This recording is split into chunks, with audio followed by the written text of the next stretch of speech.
Cortina sí. Cortina sí.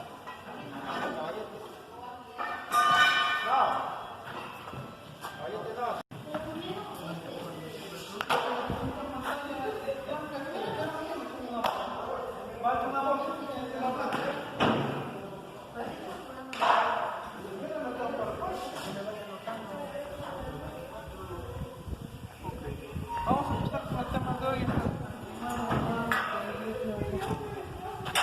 Salmo 12, 12, 3.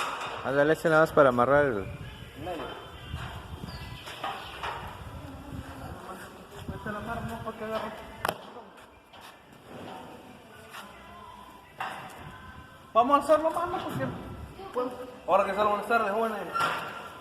Eso es todo.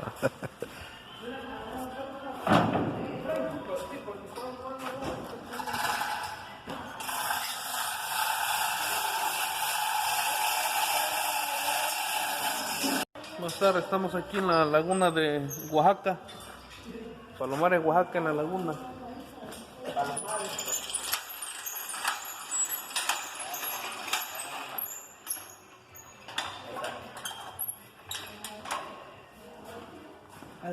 ¿Qué van con los trapos?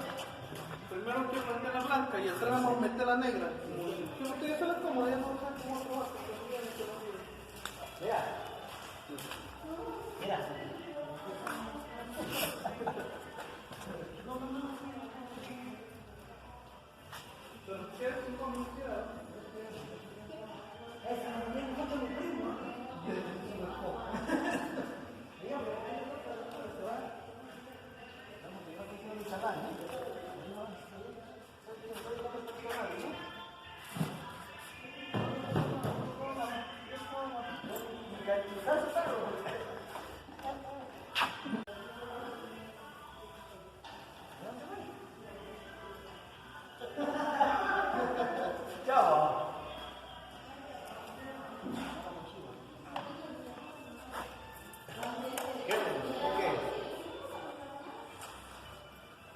¿Hay la negra atrás?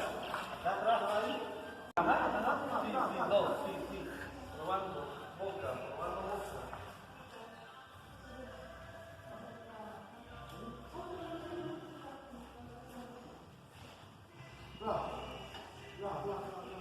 Ahí está. Oiga, se va a resolver hoy.